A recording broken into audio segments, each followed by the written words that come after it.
Sa bawat isa ay maging biyaya. Ako nga ho pala si Sis May, isa o bilang sa mga makatang hanggang ngayon nagpapatulong at nagpapagamit sa Kanya.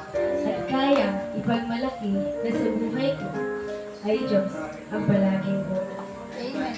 Bago ko ho ibigay ang titulo ng tulang ito, nais ko lang po sanang mag-iwan ng tanong sa inyo, tanong na minsan ka na rin bang nanghina at inakala ang solusyon ay magpahinga at tuluyan na lang mawala? Amen. Sapagkat ang tulang ito ay pinamagatan ko po kalakasan sa gitna ng kahinaan. Di naman po mahabang tulang ito, pero nais lang po ng Diyos may mapulot tayong aral mula dito. Muli, ang titulo po ng tulang ito ay pinamagatan ko po kalakasan sa gitna ng kahinaan. May mga bagay na minsan mahirap maintindihan.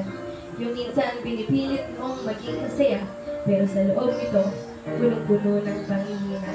Minsan pa nga, maririnig mo yung tanong sa kapatiran, "Kapatid, kamusta ka?" "Okay lang po ako." Palaging sagot mo, kahit na sa loob nito, sobrang bigat at gustong isigaw na, "Lord, this time, pagod na po ako." Kasabay, rin ito ang pag-iyak at bigat ng pakiramdam mo, sadyang nakakapagod ang mundo.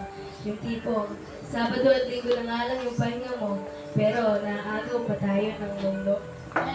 Talagang nakakapanghina, di ba? Simula Lunes hanggang Biyernes, sama na natin yung Sabado at Linggo na laban sa mundo. Ipapakitang malakas ka kahit sa likod nito, samot-saring problema ang kinakaharap mo. Sasapit ang linggo, sasambit, "Happy Lord's Day po!" Sasambit na maligayang kaarawan ng Panginoon kahit na pakiramdam mo ang bigat at hindi mo maintindihan. Sadyang nakakapagod, ni minsan di makahanap ng butas para makatakas. Kapatid, isa rin ako dyan na minsan sinabi ng gusto kong umiyak, yung iyak na malalabas lahat, yung iyak na masisigaw, yung bigat na nararamdaman ko at higit sa lahat, gusto kong umiyak, yung iyak na hindi limitado. Minsan pa nga kapatid, tumarating sa oras na gusto na natin kainin yung buhay na pinahiram ng Diyos sa atin. Pero kapatid, patuloy tayong pinapaalalahanan ng Ama na, "Anak, nakalimutan mo na ba?" On Matthew 11:28, "Come unto me, all ye that labor and are heavy laden, and I will give you rest." Saad ng Panginoon. Kapatid, isa ka rin ba sa mga Kristiyanong tuwing sasapit ng linggo, may tanong sa puso na ba't hanggang ngayon nandito ako? Bakit hanggang ngayon nagpapatuloy ako? Pero kapatid, ang totoo, nandito ka kasi kalooban ng Ama.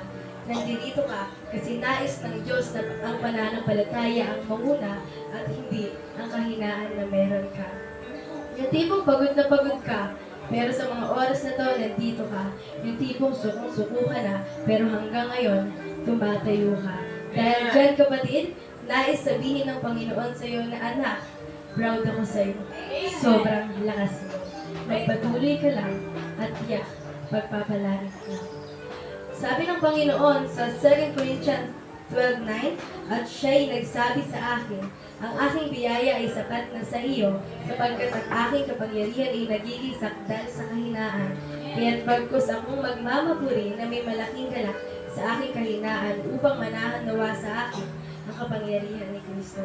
Kaya kapatid, anuman pakiramdam mo o anumang pakiramdam meron ka, masaya ka man o hindi, malakas ka man o mahina, magpatuloy lamang tayo sa Ama. At para po sa mga bisita na nandito, may mga oras na sobrang magulo, maraming tanong na madalas mahirap masagot.